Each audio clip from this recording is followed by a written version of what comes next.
सृष्टि के जन्म का महोत्सव। ब्रह्म पुराण के अनुसार चैत्र मासी जगद ब्रह्मा संसजम प्रथमेहनि अर्थात चैत्र मास के शुक्ल पक्ष के प्रथम दिन ब्रह्मा ने सृष्टि की रचना की। तो इस सृष्टि जन्म महोत्सव को क्यों ना हम सब सृष्टि जन्म महोत्सव का रूप दें। नव संवत्सर गुड़ी पड़वा या नव वर्ष प्रतिपदा मानकर हम विक्रम संवत 2077 में प्रवेश कर रहे हैं। इस वर्ष के संवत्सर का नाम प्रमादी है। विक्रम संवत प्रवर्तक विक्रमादित्य जैसे प्रजावत्सल नरेश से इसका प्रत्यक्ष संबंध है। शकों पर विजय प्राप्ति के उपलक्ष्य में महाराजा विक्रमादित्य ने भौगोलिक कर्क रेखा एवं क्षिप्रा नदी तट पर अवस्थित लोक तीर्थ उज्जैन में विक्रम संवत का आरंभ किया था।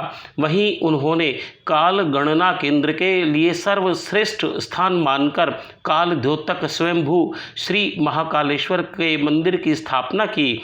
वे अनादिकाल से काल गणना बिंदु रहे हैं। हमारी शास्त्रीय व्यवस्थाओं के अनुसार संवत्सर आरंभ करने का अधिकार उसी महाराजा को प्राप्त रहा है जिसके राज्य में किसी व्यक्ति पर किसी का आर्थिक ऋण ना हो, अर्थात कोई भी ऋणी कहलाने के रूप में न रहता हो। ऋषि ऋण, देव ऋण, पितृ ऋण आदि के रूप में तो व्यक्ति ऋणी रहता ही है, किंतु आर्थिक दृष्टि से कोई किसी अन्य का कर्जदार ना हो। अनुमानतः 2076 वर्ष पूर्व मालवाधीश सम्राट श्रेष्ठ विक्रमादित्य ने अपने राजकोष से इस राष्ट्र के प्रत्येक व्यक्ति को आर्थिक कर्ज मुक्ति दिलाकर नव संवत्सर जन्मदाता होने का अपूर्व गौरव प्राप्त किया था। किंतु हम परस्पर फूट और अकर्मण्यता को नहीं भुला सके और परिणाम स्वरूप अपनी गौरव गरिमा के अभाव में मुक्त जीवन के आनंद से वंचित हो गए तथा मानसिक दासता के कारण हमने भी 1 जनवरी को वर्ष का आरंभ मान लिया, जबकि भारत के नववर्ष का शुभ आरंभ चैत्र शुक्ल प्रतिपदा से ही प्राप्त होता है, जो रबी की फसल घर में आने का कृषि प्रधान जनता में हर्षोल्लास का समय है। यह विश्व भर के कैलेंडरों का जन्मदाता है, क्योंकि अंग्रेजी कैलेंडर वास्तव में भारतीय कैलेंडर की नकल मात्र है। एक तथ्य और भी है कि भारतीय कैलेंडर भारतीय त्योहारों और पर्वों की भांति गणित पर ही आधारित रहा है।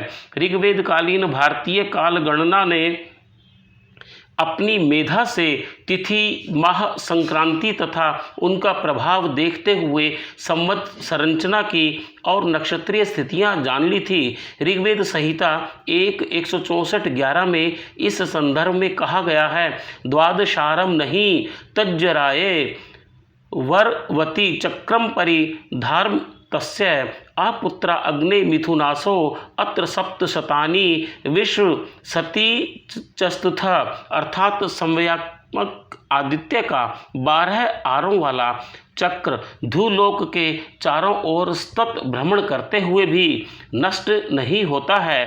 हे अग्नि, और इस चक्र पर युगों के 720 जोड़े आरूढ़ रहते हैं, अर्थात सूर्य देव का रथ जो चक्र एक ही पूर्ण वर्ष है उसके 12 आरे ही हैं, 12 ये महीने का ही प्रतीक हैं। उसके 720 जोड़े 360 दिन और 360 रातें ही हैं। इस प्रकार एक वर्ष आकार ग्रहण करता है। वैदिक युग के खगोलविदों ने 27 चांद्र नक्षत्रों की व्यवस्था बनाई थी। प्रत्येक खंड के 2.25 भागों को राशि की संज्ञा दी गई। इस प्रकार उन्होंने अंतरिक्ष में 27 चांद्र नक्षत्र तथा 12 राशियों की स्थापना करके हर राशि में 30 अंश, हर नक्षत्र में 13 अंश तथा 10 कलाओं के प्रमाण से चंद्रमार्ग को 360 अंशों दिनों में विभक्त कर लिया था। उन नक्षत्रों के आधार पर जो कि उन्हें पूर्ण चंद्र यानी पूर्णिमा के दिन के अंतिम दौर में दिखाई देता था, उस पर भी महीनों का नामकरण कर दिया गया। जैसे चित्रा नक्षत्र के निकट आने पर चैत्र, कृतिका से कार्तिक, विशाखा से वैशाख आदि, पुरुषोत्तम मास या अधिमास की स्थिति से भी वे अपरिचित नहीं रहे थे।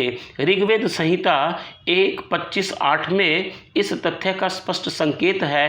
वेद मासो धृतव्रतो द्वादश प्रजावतः वेदाय उपजायते, अर्थात वरुण 12 महीनों और उनसे उत्पन्न होने वाले प्राणियों को जानता है, वह अधिक मास को भी जानता है। इस तरह स्पष्ट है कि पुरुषोत्तम मास वैदिक युग से ही भारतीय संवत्सरीय कैलेंडर का एक अविभाज्य भाग रहा है।